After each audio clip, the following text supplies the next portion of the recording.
Et si la personne pour qui vous avez sacrifié votre jeunesse, vos rêves et chaque franc gagné à la sueur de votre front vous traitait comme une parfaite inconnue? C'est l'histoire d'une femme, l'aînée de deux sœurs, qui a porté sa famille sur ses épaules. Issue d'un foyer où la pauvreté était une guerre quotidienne, elle a mis son propre rêve d'université de côté.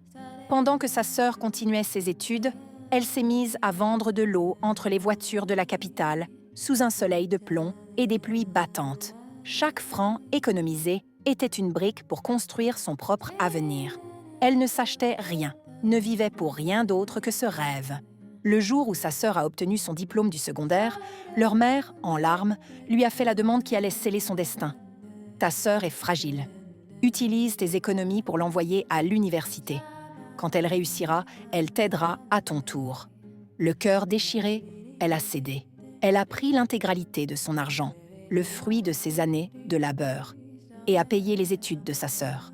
Elle a continué à se tuer à la tâche pour l'entretenir, lui envoyant de quoi s'habiller, se nourrir, s'assurant qu'elle ne manque de rien, sacrifiant tout pour que sa sœur devienne leur espoir. Une fois diplômée, la promesse était simple. Maintenant, c'est ton tour.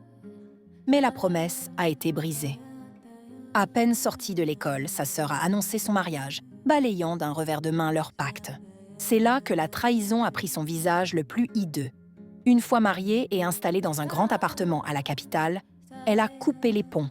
Elle a bloqué sa propre sœur sur les réseaux sociaux, l'ignorant pendant des mois, avant de lui refuser l'hospitalité sous prétexte que son mari n'était pas d'accord.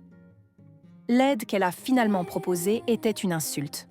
Au lieu de financer la formation à 500 000 francs, dont rêvait sa sœur, elle l'a humiliée en lui offrant une place chez une couturière de quartier miteuse à 50 000 francs.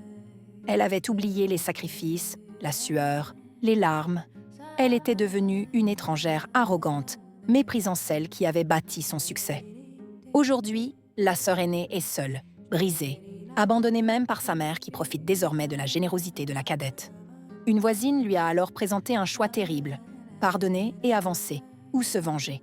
Elle lui a suggéré d'aller voir un marabout pour attacher le ventre de sa sœur, pour qu'elle ne puisse jamais avoir d'enfant, et que son mariage s'effondre, afin qu'elle ressente la même douleur. Elle est maintenant à la croisée des chemins, le cœur rempli de haine, mais effrayée de devenir un monstre. Alors, la question est pour vous. Doit-elle écouter la voix sombre de la vengeance et faire payer à sa sœur sa trahison au prix fort? Ou doit-elle trouver la force de lui pardonner, de tourner la page et de se reconstruire seule, quitte à ne jamais obtenir justice? Votre avis est absolument crucial. Mettez en commentaire ce que vous feriez à sa place.